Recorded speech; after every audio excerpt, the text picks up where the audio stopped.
თემა მოდი დავიწყოთ სულ თავიდან და გავყვეთ პროცესებს ბოლომდე, რა შემთხვევაში შეიძლება გადასახადის გადამხდელს მოუნდეს ასე ვთქვათ დავის წამოწყება. ზოგადად დავის საჭიროება დგება მაშინ, როდესაც ორი მხარე ერთმანეთს რაღაც საკითხში არ ეთანხმება. თუ მაგალითად გადაწყვეტს უკვე გადასახადის გადამხდელი გაასაჭიროს, რისთვის უნდა იყოს მზადის და რა ეტაპების გავლა უწევს. ფინანსთა სამინისტროს სისტემაში დავა არის ორეტაპიანი. მაგაც არის ხოლმე შემთხვევები, როდესაც შესაძლოა ვერ მიაღწიოთ აუდიტორთან სათანადო შეთანხმებას და გადაანგარიშება თქვენთვის სასურველი შედეგით არ დასრულდეს. მაყურებელი შეიძლება ეხა ერთი შეხედვით რთული წარმოიდგინოს, ხო ეს პროცესი. შეიძლება კარგი მენეჯერია, მაგრამ არ იყოს ჩახედული კონკრეტულად საგადასახადო მიმართულებით. აი ასეთ შემთხვევაში რას ურჩევთ მათ?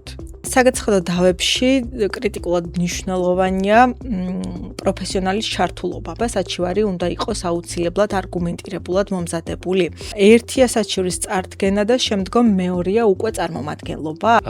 სწორედ ამას შეეხება ჩემი შემდეგი შეკითხვა. სამწუხაროდ ხშირია შემთხვევა, როდესაც გადასახადის გადამხდელი ფიქრობს, რომ თუ RS-ის პორტალზე ატვირთულ დოკუმენტაციას არ გაეცნობა, ეს მას თავს აარიდებს საგადასახადო ვალდებულებებს, მაგრამ თავისთავად ეს არ არის. მადლობა თეო, ფიქრობ საინტერესო გამოვიდა. მოგესალმებით, მე შოთავარ ლოიალტეს უფროსი საგადასახადო აუდიტორი და კითხვა-პასუხის ახალი ეპიზოდით დაგიბრუნდით. ჩვენი დღევანდელი თემა საგადასახადო დავები იქნება და ვისაუბრებთ ლოიალტეს საგადასახადო მიმართულების ხელმძღვანელთან თეონა კუნჭულიასთან ერთად. იმედი მაქვს თქვენთვის საინტერესო ყველა კითხვას ამომწურო პასუხს გავცემთ. გამარჯობა თეო. გამარჯობა შოთა, მივესალმები მაყურებელს, იმედია საინტერესო ვიდეო გამოგვივა. თეო, მოდი დავიწყოთ სულ თავიდან და გავყვეთ პროცესებს ბოლომდე, რა შემთხვევაში შეიძლება გადასახადის გადამხდელს მოუნდეს ასე ვთქვათ დავის წამოწყება. რა გარემოებები უნდა იყოს ამისთვის? ზოგადად დავის საჭიროება დგება მაშინ, როდესაც ორი მხარე ერთმანეთს რაღაც საკითხში არ ეთანხმება. საგადასახადო დავის შემთხვევაში ყველაზე აქტუალურია, როდესაც შემოსავლების სამსახურის მხრიდან ხდება გადასახადის გადამხდელის შემოწმება, რის შედეგადაც გამოიცემა საგადასახადო შემოწმების აქტი, რის მიხედვითაც გადასახადის გადამხდელს ერიცხება გარკვეული თანხები. ეს შეიძლება იყოს ძირითადი გადასახადიც და სანქციებიც.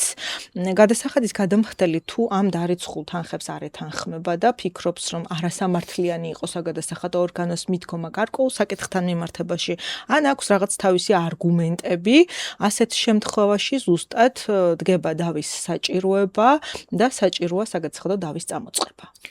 გასაგებია, მადლობა თეო. მაშინ გადავიდეთ შემდეგ ეტაპზე. თუ მაგალითად გადაწყვეტს უკვე გადასახადის გადამხდელი გაასაჭიროს, რისთვის უნდა იყოს მზადის და რა ეტაპების გავლა უწევს? საგადასახადო დავა შესაძლოა განხილული იქნეს ფინანსთა სამინისტროს სისტემაში და სასამართლოში. ფინანსთა სამინისტროს სისტემაში დავა არის ორეტაპიანი. პირველ ეტაპზე საჩივარი წარედგინება შემოსავლების სამსახურის დავების განხილვის საბჭოში, ხოლო შემდგომ ეტაპზე ფინანსთა სამინისტროსთან არსებული დავების განხილვის საბჭოზე. ამ ორ ინსტანციაში, ასე ვთქვათ, დავები პრაქტიკულად ერთი სტილით მიმდინარეობს. გადასახადის გადამხდელი პირველ რიგში არგუმენტირებულად, ანუ არგუმენტებით გამყარებულ საჩივარს წარადგენს. პირველად საჩივარი წარადგინება შემოსავლების სამსახურში, სადაც ხდება თავისი პოზიციის დაცვა პირადად ან თავისი წარმომადგენლის მეშვეობით. დავების განხილვის საბჭოზე უშუალოდ პროცესზე გადასახადის გადამხდელი იცავს თავის პოზიციას, საგადასახადო აუდიტორი, რომელმაც დარიცხვა განახორციელა, თავისთავად იცავს თავის პოზიციას და საბჭო იღებს გადაწყვეტილებას ამის შედეგად, თქვათ, საჩივარი დააკმაყოფილოს თუ არ დააკმაყოფილოს. საჩივარი შეიძლება დააკმაყოფილდეს ნაწილობრივ ან სრულად, ან საერთოდ არ დააკმაყოფილდეს. ნაწილობრივ ან სრულად დააკმაყოფილების შემთხვევაში გადაწყვეტილება გადასახადის გადამხდელის პარალელურად ეგზავნება აუდიტის დეპარტამენტს, ორგანოს, რომელმაც საგადასახადო შემოწმება ჩაატარა და დარიცხვა განახორციელა. აუდიტორმა შესაბამისი მტკიცებულებების წარდგენის შემდგომ უნდა მოახდინოს დარიცხული თანხების გადაანგარიშება. მაგრამ აქაც არის ხოლმე შემთხვევები, როდესაც შესაძლოა ვერ მიაღწიოთ აუდიტორთან სათანადო შეთანხმებას და გადაანგარიშება თქვენთვის სასურველი შედეგით არ დასრულდეს. ასეთ დროს დავა ისევ ბრუნდება შემოსავლების სამსახურში, მაგრამ თუ თქვათ აუდიტორმა დაშვება გავაკეთოთ, რომ წარდგენილი მტკიცებულებები დაწესებულებების სრულად გაითვალისწინა და თანხების კორექტირება მოახდინა იმ გადაწყვეტილების ჩარჩოში, რაც შემოსავლების სამსახურმა გამოსცა და თქვენ მაინც არ გაკმაყოფილებთ რაღაც ან დარჩენილი ნაწილი, რომელიც არ დაკმაყოფილდა შემოსავლების სამსახურის მიერ, დავა გადადის უკვე ფინანსთა სამინისტროს სისტემაში. ფინანსთა სამინისტროს სისტემაშიც ზუსტად იგივენაირად მიმდინარეობს პრაქტიკულად, რომ გადასახადის გადამხდელი თავის არგუმენტაციას წარმოადგენს, აუდიტორი, საგადასახადო აუდიტორი თავის პოზიციას იცავს და საბჭო იღებს გადაწყვეტილებას ანალოგიურად აქაც საჩივარი შეიძლება დაკმაყოფილდეს სრულად ან ნაწილობრივ, ან საერთოდ არ დაკმაყოფილდეს. მოკლედ იგივე ეტაპს გადის ლამის. კი, იგივე ეტაპს გადის პრაქტიკულად სრულად და თუ თქვათ ისევ დარჩება საკითხი, რომელიც სადაო იქნება და გადასახადის გადამხდელი არ იქნება კმაყოფილი გადაწყვეტილებით, აქ უკვე გადადის დავა სასამართლოში. სასამართლო სისტემაში დავა ზუსტად ისე მიმდინარეობს, როგორც ჩვეულებრივ, იწყება გასაჩივრება პირველ ინსტანციაში და გადადის შემდგომ ინსტანციებში. გასაგებია გისმენდით და მაყურებელი შეიძლება ეხა ერთი შეხედვით რთული წარმოიდგინოს ხო ეს პროცესი და შეიძლება კარგი მენეჯერია, მაგრამ არ იყოს ჩახედული კონკრეტულად საგადასახადო მიმართულებით შესაბამისი სპეციფიკური ცოდნა არ გააჩნდეს. აი ასეთ შემთხვევაში რას ურჩევთ მათ? საგადასახადო დავებში კრიტიკულად მნიშვნელოვანია პროფესიონალის ჩართულობა. აქ გულისხმობ იმას, რომ საჩივარი პირველ ეტაპზე, როდესაც საჩივრის წარდგენა ხდება, საჩივარი უნდა იყოს აუცილებლად არგუმენტირებულად მომზადებული. არგუმენტირებულად საჩივრის მომზადება სჭირდება შესაბამისი მტკიცებულებების მოპოვება, თავისთავად და საგადასახადო კანონმდებლობის სრულყოფილი ცოდნა. ერთია საჩივრის წარდგენა და შემდგომ მეორეა უკვე წარმომადგენლობა. აქაც კრიტიკულად მნიშვნელოვანია რამდენად კარგად მოახდენს საკუთარი პოზიციის წარმოჩენას გადასახადის გადამხდელი ან და მისი წარმომადგენელი. შესაბამისად, რა თქმა უნდა, მნიშვნელოვანია პროფესიონალი, კომპეტენტური პიროვნების დახმარება საგადასახადო დავის პროცესში. ფინანსთა სამინისტროს სისტემაში შემიძლია გითხრათ, რომ საკმარისია სრულად საგადასახადო აუდიტორის კვალიფიკაცია, რომელიც გაეცნობა მასალებს, მოაგროვებს მტკიცებულებებს, დაგეხმარებათ საჩივრის წარდგენაში და წარმომადგენლობაში, მაგრამ როდესაც უკვე პროცესი დავა გადადის სასამართლოს ეტაპზე, აქ საგადასახადო აუდიტორთან ერთად საჭიროა იურისტის ჩართულობა, რომელმაც იცის სასამართლოში საჩივრის წარდგენის წესი და შეუძლია განახორციელოს შესაბამისი წარმომადგენლობა. ერთს დავამატებ, რატომ არის მნიშვნელოვანი საჩივარი იყოს სწორად და არგუმენტირებულად მომზადებული, იმიტომ რომ თუ საჩივარს არ გააჩნია შესაბამისი საფუძველი, შეიძლება საერთოდ განუხილველი დარჩეს და არ მიიღონ წარმოებაში, თუ არგუმენტირებულად არ იქნება საჩივარი წარდგენილი. ამიტომ არის საჭირო პროფესიონალის დახმარება. და ამასობაში შეიძლება ვადებიც გაგვექცეს. გადავიდეთ მოკლედ ამ პრობლემურ საკითხებზე, ვადებზე. ხო, ამასაც საკმაოდ დიდი მნიშვნელობა აქვს და ორი სიტყვით რო გითხრათ, რა ვადები და რა ვადებს შეიძლება წააწყდეს, თქვათ გადასახადის გადამხდელი ამ პროცესში. მნიშვნელოვანია საგადასახადო დავა დაწყებული იქნეს საგადასახადო კანონმდებლობით გათვალისწინებულ ვადებში. პირველ ეტაპზე საგადასახადო შემოწმების აქტის შესაბამისად მიღებული გადაწყვეტილება საგადასახადო მოთხოვნასთან ერთად საჩივრდება მისი ჩაბარებიდან 30 დღის ვადაში. 30 დღიანი ვადის გაშვების შემდგომ ზოგადად დავის წარმოება აღარ შეიძლება, აღარ იწყება, საჩივარს აღარ იღებენ. უბრალოდ ერთადერთი გამონაკლისია შემთხვევა, როდესაც გადასახადის გადამხდელმა რაღაც ფაქტი არ იცოდა, ახლად აღმოჩენილი გარემოებას აქვს ადგილი, არ იცოდა რაღაც საკითხი და ეს რომ სცოდნოდა გადაწყვეტილების მიღებამდე, ვთქვათ, სხვანაირად მოხდებოდა, მის სასარგებლოდ შეიძლება მიღებულიყო გადაწყვეტილება. აქედან გამომდინარე, თუ გამონაკლისის სახით არ არსებობს ახლად აღმოჩენილი გარემოება, რაღაც ახალ ფაქტს არ აქვს ადგილი, სხვა შემთხვევაში დაცული უნდა იქნეს 30 დღიანი ვადა. ან მეორე შემთხვევაა, როდესაც მაგალითად გადაწყვეტილება გადასახადის გადამხდელს არ ჩაბარებია, ეს პრაქტიკაში ძალიან იშვიათად ალბათ არ ვიცით, არც მსმენია თუ არსებობს გამომდინარე იქიდან, რომ ამის ჩაბარებას გარკვეული პროცედურები ახლავს და ყველა ვარიანტში საბოლოოდ ფარდება.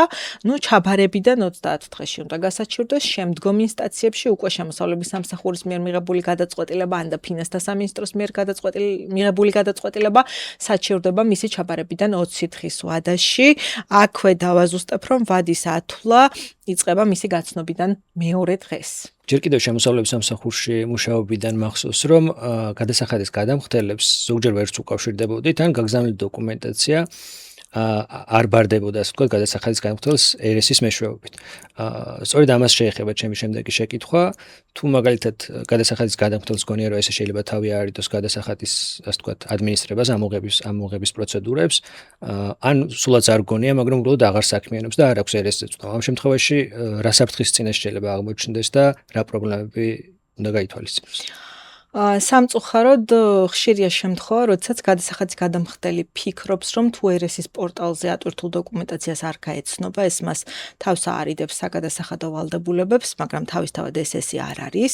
პირველ ეტაპზე, როგორც ვახსენეთ, ამ დოკუმენტაციის გაცნობა ეს იქნება საგადასახადო შემოწმების შესახებ ბრძანება, შემდგომ ცვლილებები თუ ასე შემდეგ და უკვე დასრულების შემდგომ საგადასახადო შემოწმების აქტის ან და საგადასახადო მოთხოვნის ერესის პორტალზე განთავსება, თუ ვთქვათ არ ისარგებლებს მისი ერესის გვერდით და არ გაეცნობა ამ დოკუმენტს, გონია რომ თავს აარიდებს საგადასახადო ვალდებულებებს. ესე არ არის, იმიტომ რომ თუ გადასახადის გადამხდელი ერესზე არ ეცნობა მის გვერდზე ატვირთულ დოკუმენტაციას, რაღაც გონივრულ ვადაში, ასე ვთქვათ, საგადასახადო ორგანო შემდგომ ახდენს უკვე ამ დოკუმენტის ფოსტით გაგზავნას. ფოსტით სტანდარტულად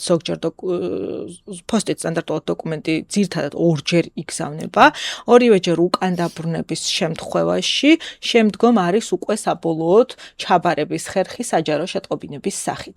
ერესჭიზე არსებობს ესეთი მოდული საჯარო შეტყობინებები, სადაც ხდება ამ დოკუმენტების განთავსება და განთავსებიდან მე-20 დღეს უკვე ეს დოკუმენტი ითვლება ჩაბარებულად. შესაბამისად არ არსებობს საშუალება, რაც გადასახადის გადამხდელს საგადასახადო ვალდებულებას აარიდებს, საბოლოოდ ყველა შემთხვევაში ის მას ჩაბარებულად ჩაეთვლება და როდესაც უკვე ვთქვათ ის საჯარო შეტყობინების გამოქვეყნებიდან 20 დღე გავა, უკვე სტანდარტულად იწყება იმ ვადის ათვლა, რაც მას აქვს საგადასახადო დავაში შესასვლელად, საჩივრის წარსადგენად და თუ ვთქვათ ამას გაუშვებს, კი ბატონო, ამ ვადას თუ გაუშვებს, თავისთავად გამოვა, რომ მისი საგადასახადო ვალდებულება არის აღიარებული. ვისაუბრეთ ვადებზე, მაგრამ არ გვისაუბრია, ასე ვთქვათ, იმ შესაძლო პრობლემებზე, რაც ვადის დარღვევის შემთხვევაში, რასაც წააწყდება გადასახადის გადამხდელი. ორი სიტყვით აი ამაზეც რო გვესაუბროთ. ზოგადად თუ გადასახადის გადამხდელმა ვადაში არ წარადგინა საჩივარი, როგორც გითხარით, საჩივარი შემდგომ უკვე აღარ მიიღება წარმოებაში. ყველაზე მტკივნეული ამ შემთხვევაში საგადასახადო დავის ვადის გაშვება არის ისეთი გადასახადის გადამხდელისთვის, რომელსაც დარიცხული აქვს ძირითადი გადასახადი 100,000 ლარის და მეტი ოდენობის, გამომდინარე იქიდან, რომ 100,000 ლარზე მეტი ძირითადი გადასახადის დარიცხვა არის სისხლის სამართლებრივი პასუხისმგებლობა, რაც იწვევს კომპანიის დირექტორის მიმართ სისხლის სამართლებრივ დევნას და შესაძლოა დასრულდეს საბოლოოდ მისი პატიმრობითაც. ანუ როდესაც საგადასახადო ორგანო განახორციელებს პირის შემოწმებას და თუ გადასახადმა ძირითადმა გადასახადმა გადააჭარბა 100,000 ლარს, აქ საგადასახადო შემოწმების აქტი ავტომატურად ეგზავნება ფინანსთა სამინისტროს საგამოძიებო სისტემას, ვინც უკვე ერთვება ამ პროცესში და ახორციელებს სისხლის სამართლებრივ დევნას. საინტერესო ფაქტს გაუსვით ხაზი, ან 100,000 ლართან მიმართებაში ძირითადად გადასახადის დარიცხვის შემთხვევას. ძალიან ხშირად არის ხოლმე პრაქტიკაში ესეთი кейსები, რომ დავის შემთხვევაშიც მათ შორის შეიძლება წარმატებით დასრულდეს დავა, მაგრამ 100,000 ლარს ქვემოთ არ ჩამოწდეს დარიცხული გადასახადი. ხო, აი ამის შემდეგ რა შესაძლებლობა რჩება გადასახადის გადამხდელს, რომ თქვათ აი სისხლის სამართლებრივი პასუხისმგებლობა საბოლოო ჯამში აირიდოს თავიდან. საგადასახადო დავის გარდა, ასე ვთქვათ, არსებობს საგადასახადო შეთანხმება. საგადასახადო შეთანხმება გულისხმობს განცხადების წარდგენას შემოსავლების სამსახურში, რომლითაც გადასახადის გადამხდელი ითხოვს რაღაცა გარკვეული თანხის გადახდის სანაცვლოდ საგადასახადო შეთანხმების გაფორმებას. მაგრამ საგადასახადო შეთანხმების განცხადების წარდგენის პარალელურად აუცილებელია საგადასახადო დავაც მიმდინარეობდეს როდესაც მით უმეტეს იმ პირობებში, როდესაც ძირითადი გადასახადი 100.000 ლარს აღემატება, გამომდინარე იქედან, რომ საგადასახადო შეთანხმებას პრაქტიკიდან გამომდინარე შემიძლია ვთქვა, რომ სჭირდება გარკვეული დრო, შესაძლოა ეს იყოს რამოდენიმე თვე და თუ თქვათ გადასახადის გადამხდელი პარალელურად არ გაასაჩივრებს საგადასახადო შემოწმების აქტს და უბრალოდ პირდაპირ მიმართავს საგადასახადო შეთანხმებას და თუ მის მიმართ დარიცხული გადასახადი, ძირითადი გადასახადი 100.000 ლარს აღემატება, სანამ საგადასახადო შეთანხმებას გაუფორმებენ, მანამდე, როდესაც 30 დღიანი ვადა გავა გასაჩივრების, ვალდებული საგაცხადო დავალიანება გადავა აღიარებულ საგაცხადო დავალიანებაში და უკვე სისხლის სამართლებრივი პასუხისმგებლობის შესაბამისად საგამოძიებო ღონისძიებები ჩვეულებრივად აღდგება. თან პლუს ამას გარანტირებულად არავინ არ იცის შეთანხმებას გააფორმებს თუ არა სახელმწიფო გადასახადის გადამხდელთან და ანუ ეს არ აზღვევს გადასახადის დირექტორს, ასე ვთქვათ, კომპანიის დირექტორს პასუხისმგებლობისგან თავის არიდებაზე და აქედან გამომდინარე კრიტიკულად მნიშვნელოვანია, რომ შეთანხმების პარალელურადაც საგადასახადო დავაშიც მივიღოთ მონაწილეობა. მადლობა თეო, ფიქრობ საინტერესო გამოვიდა. დღევანდელ დღეს ჩვენ განვიხილეთ საგადასახადო დავა და ის სპეციფიური ნიუანსები, რომელიც ვფიქრობ საინტერესო იყო თქვენთვის და უნდა გცოდნოდათ. საკითხის ირგვლივ თუ დამატებითი კითხვები გექნებათ, აუცილებლად დაგვიტოვეთ კომენტარებში და შემდგომ ვიდეოებში განვიხილავთ. მადლობა ყურადღებისთვის.